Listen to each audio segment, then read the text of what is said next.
Hello, नमस्कार। मैं Pushpendra Kumar DS classes में आपका बहुत बहुत स्वागत है। हम कक्षा 8वीं की एनसीईआरटी बुक्स की हम प्रश्नावली 6 का अध्ययन करेंगे आज, और उसमें दे रखा वर्ग और वर्गमूल। तो हमें पहले समझना वर्ग कहते किसे हैं। वर्ग वह संख्या होती है जो अपने आप से एक बार गुणा करे। जैसे मैं निकालूँ 4 का वर्ग, इस तरह हम लिख सकते हैं इसको। इसका मतलब होगा 4 का अपने आप से गुणा, 4 चौके 16, तो 4 का वर्ग क्या हो जाएगा 16। मैं 8 का निकालूँ तो 8 × 8, तो इसका मतलब ये हो जाएगा 64। तो अपने आप से गुणा करना ही क्या कहलाता है, यहाँ पर वर्ग कहलाता है। अब वर्ग कहलाने के लिए हमें पहला प्रश्न जो 6.1 में दिया गया है वो ये है, निम्नलिखित संख्याओं के वर्गों के इकाई का अंक क्या होगा। इकाई के अंक क्या होगा, इकाई अंक के अंक का क्या होगा, यह है ज्ञात करना हमें। देखो हमें केवल और केवल क्या करें, यदि हम 11 का कोई वर्ग निकालते हैं तो 11 गुणा 11 करेंगे। इसका मतलब इकाई से इकाई का गुणा, 1 एकम 1, इकाई 1 ही आ रही है। यदि हम 24 का करते हैं तो 24 गुणा 24, तो पहले इसका ही गुणा करेंगे, 4 चौके 16, तो इकाई का अंक क्या आ रहा है 6। इसका मतलब इकाई से इकाई का गुणा करने पर हमें इकाई का अंक प्राप्त हो जाएगा। तो उन्हें हम कंप्लीट ना करते हुए, पूरा वर्ग ना करते हुए, केवल इकाई अंक का ही क्या करेंगे, हम वर्ग कर लेंगे। तो यहाँ इकाई अंक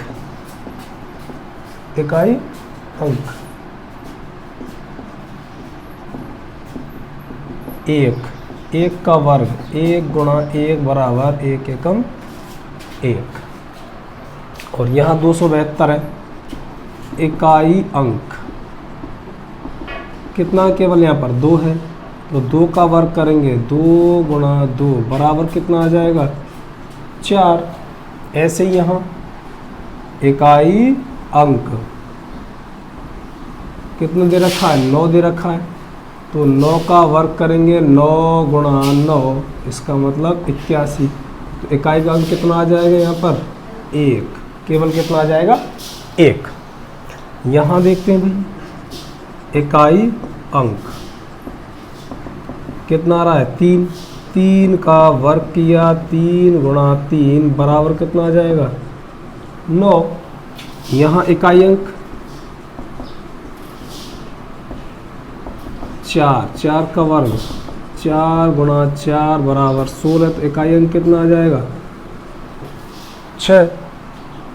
यहाँ इकाई अंक 7 है, 7 का वर्ग करेंगे, 7 × 7 बराबर कितना हो जाएगा 49, तो इकाई अंक कितना आ गया यहाँ पर 9। यहाँ देखते हैं इकाई अंक कितना दे रखा है 8 है, तो 8 का क्या करेंगे वर्ग, 8 गुणा 8, 8 8 64, तो इकाई अंक कितना हो गया 4। ये इकाई अंक कितना हो जाएगा 4। यहाँ पर इकाई अंक कितना दिया गया है 0। अगर हम 0 का वर्ग करेंगे, 0 × 0, तो तब भी क्या आएगा 0 ही आएगी। तो यही क्या हो जाएगा इसका इकाई अंक कितना दे रखा 6 का वर्ग किया, 6 गुणा 6 बराबर 36, तो इकाई अंक कितना आ जाएगा यहाँ पर 6 आ जाएगा इकाई का अंक। यहाँ इकाई अंक कितना दे रखा है 5। यदि हम 5 का वर्ग करेंगे, 5 × 5, तो कितना आ रहा है 25। 25 में इकाई का अंक क्या है 5, तो ये आ जाएगा इसका 5।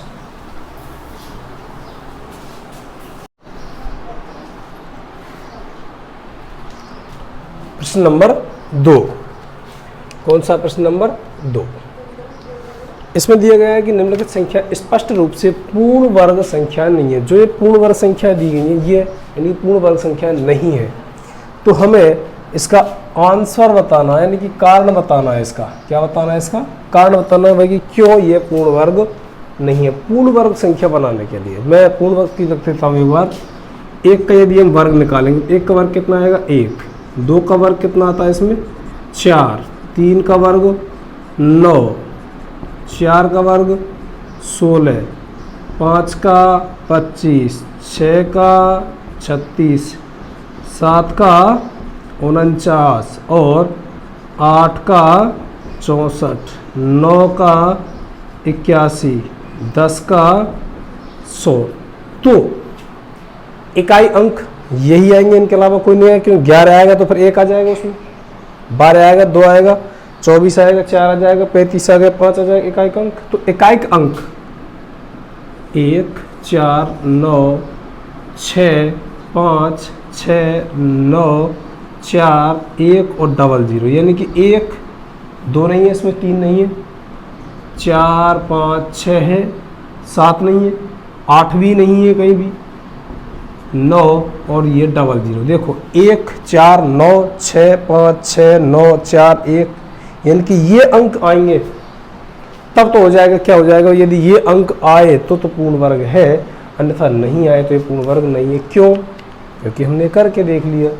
तो ठीक है, हम इसकी परिभाषा अगर हम देनी पड़े हमें तो हम कैसे दे सकते हैं इसको? भाई ऐसे वर्ग जिनके इकाई का अंक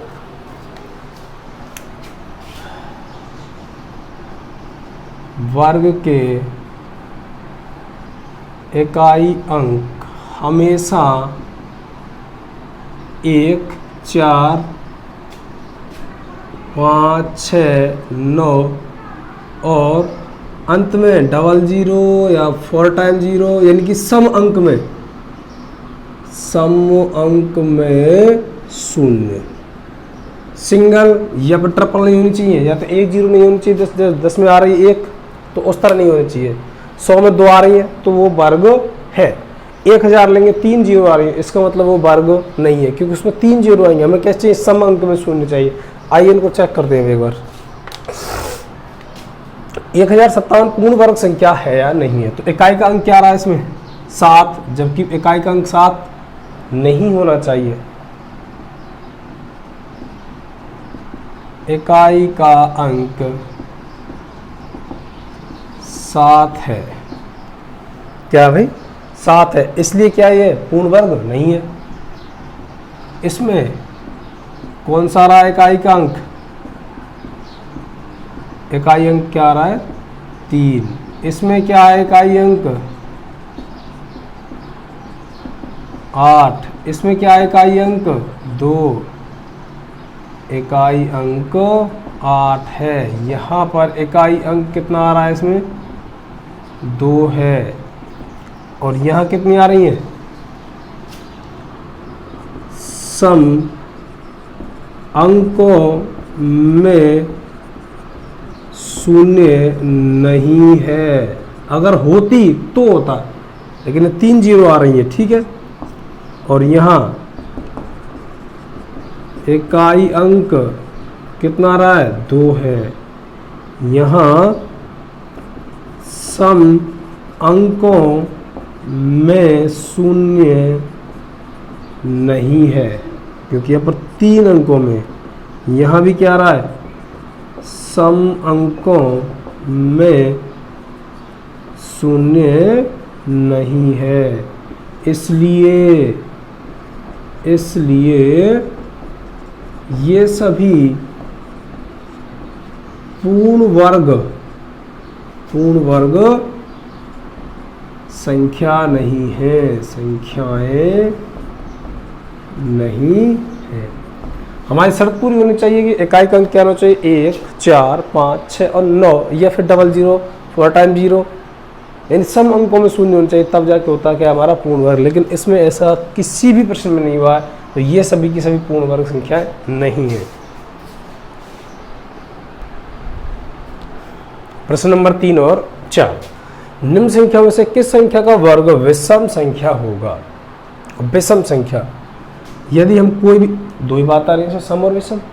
अगर हम विषम का गुणा करते हैं, कोई भी 3 गुणा 3, वर्ग का मतलब उसी संख्या से गुणा, 3 तिया 9। और एक सम अंक का भी करके देख लेते हैं भैया। 6 × 6, 6 छंगा 36। तो ये सम का गुणा करने पर सम आ रहा है, विषम का गुणा करने पर क्या आ रहा है? विषम। तो इसका मतलब ये हो जो विषम संख्या है यदि हम उनका वर्ग करेंगे तो विषम संख्या ही वर्ग में आएगा, और सम संख्या का वर्ग करेंगे तो क्या आएगा, सम। तो यहाँ पर क्या है 431, यदि हम 431 गुणा 431 इकाई का इकाई से गुणा करेंगे तो कितना आएगा इसका, 1 गुणा 1 बराबर कितना आ जाएगा 1, अर्थात इसका वर्ग विषम संख्या होगा। 6 गुणा 6, 6 गुणा 6 बराबर 36, इसका वर्ग विषम नहीं है। ठीक है भाई। विषम संख्या 9 गुणा 9 कितना है 81, अंत में 1 है, इसका वर्ग विषम संख्या में होगा। यह 4 इंटू 4 इसका मतलब 16, इसका वर्ग विषम नहीं होगा। तो इन चीज़ों से हम पता चलता है कि यदि कोई विषम अंक है, अर्थात हम लिख सकते हैं यहाँ पर, अतः विषम संख्या का वर्ग हमेशा विषम संख्या होता है। विषम संख्या का वर्ग हमेशा विषम संख्या होता है भाई, ये हमें ध्यान रखना है। निम्न प्रतिरूप का अवलोकन कीजिए और रिक्त स्थानों की पूर्ति कीजिए। 11 का स्क्वायर दे रखा है और हमें अगली बार प्रतिरूप दे रखा है कि भाई देखो 2 बार 1 1 है, तो इसका मतलब 1 और अगली बार बढ़ता हुआ फिर वहीं से घटता हुआ। यहाँ देखते हैं 1 1 हम 2 बार है, तो 1 2 अधिकतम संख्या है, लेकिन 1 0 बीच में, तो उन सभी के बीच में क्या कर दी उसने 1 1 0 कर दी। यहाँ पर कितने जीरो हैं, वहाँ 1 0 नहीं, कुछ नहीं है, 2 0 तो प्रत्येक के बीच में कितनी कितनी जीरो कर दी 2, यानी जितनी जीरो दे रखे हैं वो। अब यहाँ पर 1 और 1 कितनी जीरो है, 1 2 3 और 4 जीरो, तो इसका मतलब 1 2 3 4, 1 2 3 4 बन गया प्रतिरूप। अब यहाँ 1 दे रखा है और 1 यहाँ 2 बार 1 है, इसका मतलब बढ़ते हुए क्रम में 1 2 1 2, फिर घटते हुए क्रम में कितनी जीरो है, 1 2 3 4 5 6, 1 2 3 4 5 6, ऐसी यहाँ 1 2 3 4 5 और 1 6, इस तरह से। यानी कि जब हमें कोई एक अंक दे रखा हो, जैसे 1 1 1 दे दिया, तो उसको बढ़ते हुए क्रम में लिखेंगे। बढ़ते हुए क्रम में लिखने के बाद जितनी उसके अंदर जीरो दे रखे हैं, प्रत्येक अंक के मध्य में उतनी ही हम जीरो लगाते हैं।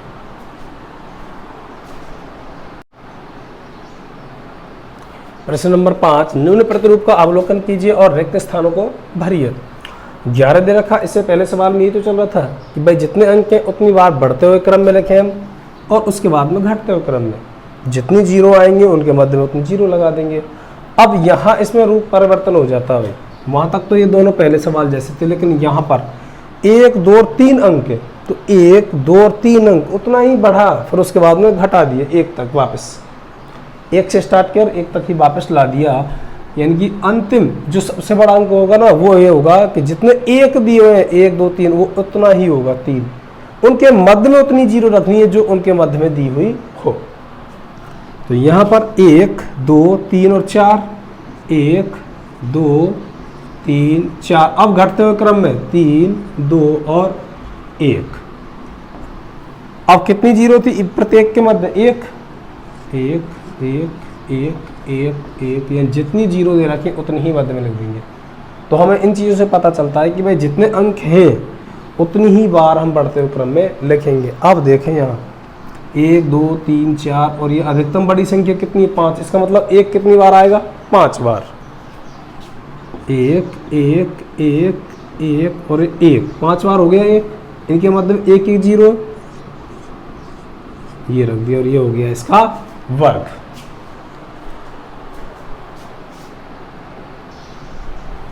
दिए गए प्रतिरूप का उपयोग करते हुए लुप्त संख्याएं प्राप्त कीजिए। यहाँ पर हमें पहली और दूसरी तीसरी और चौथी संख्याओं में आपस में संबंध देखना और बता देना फटाफट से। एक स्क्वायर अगर हम जोड़ दें, एक का स्क्वायर एक प्लस दो का स्क्वायर चार प्लस दो का स्क्वायर चार, चार चार आठ और एक नौ, और तीन का स्क्वायर कितना हो जाएगा 9। तो इसका मतलब बिल्कुल सही है, लेकिन यह हमारा संबंध नहीं बनाया हमने।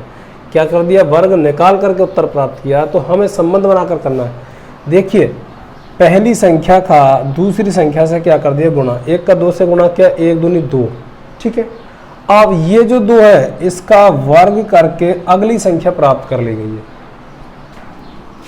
यहां पर ये संबंध है, पहली संख्या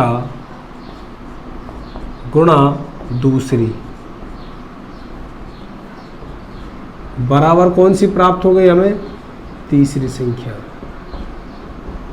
इससे अगली बढ़ा करके तीसरी में एक बढ़ाकर चौथी संख्या प्राप्त की। ये काम किया भाई, पहली संख्या गुणा दूसरी संख्या बराबर कौन सी आ गई, तीसरी। तीसरी में एक बढ़ाकर कौन सी प्राप्त कर ली हमने, चौथी। दो तीन, अब इन दोनों गुणा किया, दो तिया छः, और छः से अगली संख्या कौन सी हो गई, सात। तीन और चार, तीन चौके 12, 12 और यहाँ एक बढ़ा दी 13, चार पंजे 20, 20 से अगली संख्या कौन सी आएगी, 21। पाँच गुणा कितना करेंगे, 30 आ जाए, 5 गुणा 6, 6 कर दिया, 6। 30 से अगली संख्या कौन सी आएगी, 31। अब 6 7 42, और यहाँ कितना आ जाएगा इसमें 43। ये सभी एक कॉम्बिनेशन होता है।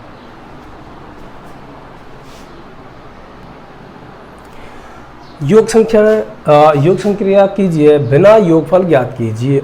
हमें योगफल नहीं निकालना है और बताना है कि इनका योगफल कितना आ रहा है। अगर हम जोड़ के देखें, 1 और 9 10, 7 और 3 10 और 5 25, यानी कि 4 5 9 7 16 और 9 25, ठीक है। लेकिन हमें योग नहीं करना और वैसे ही बताना है हमको कि इनका योग क्या होगा। सभी संख्याएं कैसी हैं, जो दे रखी हैं विषम संख्याएं। विषम संख्याओं का योग क्या करते हैं भाई, n स्क्वायर। यहाँ n बराबर विषम संख्याएं कितनी है भाई, विषम संख्या n बराबर। तो n बराबर कितना आएगा, 1 2 3 4 5, टोटल अंक गिन लिए 5। तो n का स्क्वायर बराबर 5 का स्क्वायर, पचम 25। क्या आ जाएगा, ये योग आ जाएगा इसका 25। ऐसे ही यहाँ n बराबर कितनी है, 1 2 3 4 5 6 7 8 9 और 10 संख्या ये। तो योग n स्क्वायर क्या हो जाएगा, 10 गुणा 10, तो कितना हो जाएगा इसका 100। एक बार काउंट करके देख लेते हैं, ठीक है। 19 में 1 मिला देंगे कितना हो जाएगा 20, 17 में 3 मिला देंगे कितना हो जाएगा 20, 15 में 5 मिला देंगे 20, 13 में 7 मिला देंगे 20, 11 में 9 मिला दिया तो 20, यानी कि 20 दूनी 40, 60, 80 और ये कितने हो गया 100। इनका भी n बराबर कितने अंक है भाई, 1 2 3 4 5 6 7 8 9 10 11 और एक यहाँ पर 12 अंक हो गए। तो हमें इनका क्या करना है, योगफल ज्ञात करना है। योग n स्क्वायर यानी कि 12 का स्क्वायर, 12 12 144, इन सब का योगफल कितना हो जाएगा 144। जब भी विषम अंक है तो n स्क्वायर 49 को 7 विषम संख्याओं के योग के रूप में लिखें। यहाँ पर 121 को 11 विषम संख्याओं के योग के रूप में लिखना है। हमें दिया गया है कितना भाई 49, ठीक है। और यहाँ सामने क्या दिया गया 7, 7 विषम अंक की तो लिख रहे हैं उसके। ये 7 क्या होना चाहिए, विषम अंक ये आना चाहिए। 49 का यदि हम वर्गमूल करें तो 7, ये कितना हो जाएगा 7 यहाँ पर रह गया, ये तो आ रहा है भाई, क्या आ रहा है। तो अब इसको जैसे ही हम इस पर अंडर रूट लगाएंगे तो यहाँ क्या चढ़ जाएगा, वर्ग चढ़ जाएगा, यानी कि 7 का स्क्वायर ये हो जाएगा। 7 से 7 कट जाएंगे, स्क्वायर कितना आ गया 2। इसका मतलब 7 का वर्ग है क्या 49। अगर इससे पहले वाले प्रश्न में ध्यान हो तो हम संख्याएं गिनकर उनका क्या निकाल रहे थे, वर्ग का योग निकाल रहे थे। तो ये अंक कितने हो गए? 7, अर्थात पहली 7 विषम संख्याएं, पहली 7 विषम संख्याएं जिनका योग कितना है? 49 है। यानी जब हमारा वर्ग निकल आता है तो प्रथम संख्या आती है, और कितनी आती है? जितने का वर्ग निकलेगा उतना। तो 49 है। प्रथम 7 विषम संख्या कौन सी हो सकती है?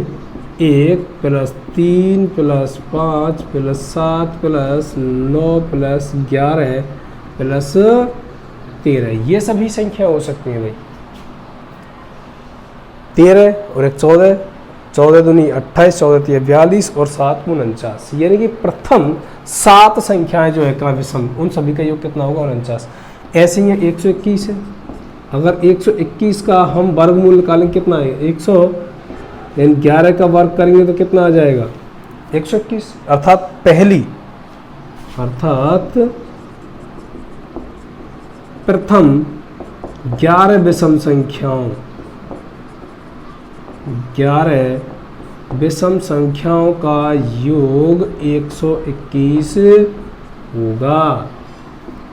1 + 3 + 5 + 7 + 9 + 11 + 13 + 15 + 17 + 19 + 21, कितने अंक हो गए? 1 2 3 4 5 6 7 8 9 10 और 1 11। तो टोटली हमारी प्रथम जो विषम 11 संख्या है उनका सभी का योग कितना हो जाएगा? 121। निम्नलिखित संख्याओं के वर्ग के बीच में कितनी संख्याएं हैं? लगातार 2 संख्याएं दे रखी हैं, इनके वर्ग निकालना और वर्ग के बीच में क्या करना है? संख्याओं ज्ञात करनी है। मान के चलिए भाई, इनके अलावा मैं समझा देता हूँ कि हमारे पास 4 और 5 है, इनके वर्ग करना। 4 का वर्ग कितना हो जाएगा? 16 और 5 का कितना हो जाएगा? 25।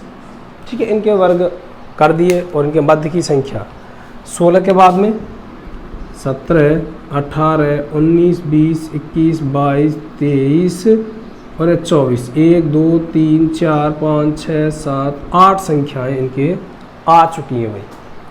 लेकिन ये छोटा सा था, हमने कर लिया, लेकिन 99 और 100 करते हैं भाई। 99 और 100 करते हैं तो इन दोनों के मध्य में जो संख्या निकालेंगे, इन दोनों के मध्य में निकाली कितनी? 98 01 और यहाँ पर 10,000। इनके मध्य में ऐसा गिनेंगे तो बहुत टाइम लग जाएगा। लगेगा नहीं लगेगा? तो जो संख्याएं ज्ञात करनी, हमें क्या करना है? जो प्रथम संख्या है क्या, उसको मान लेंगे हम n। उसको क्या मान लेंगे हम? n।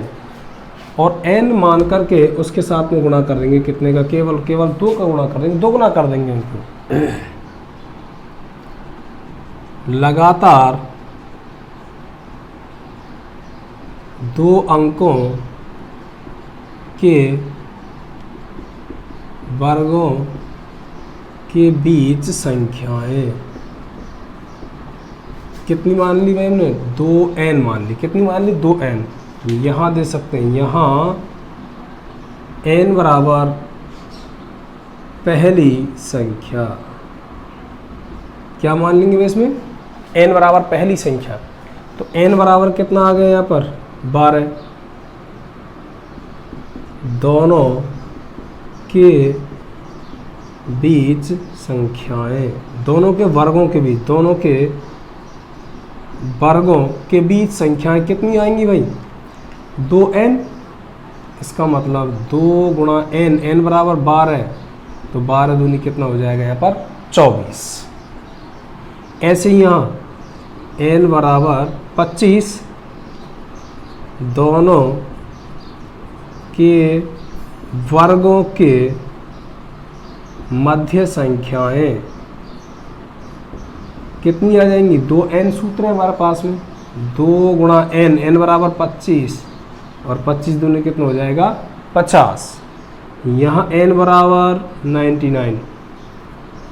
दोनों के वर्गों के मध्य संख्याएं कितनी आएंगी भाई? 2n।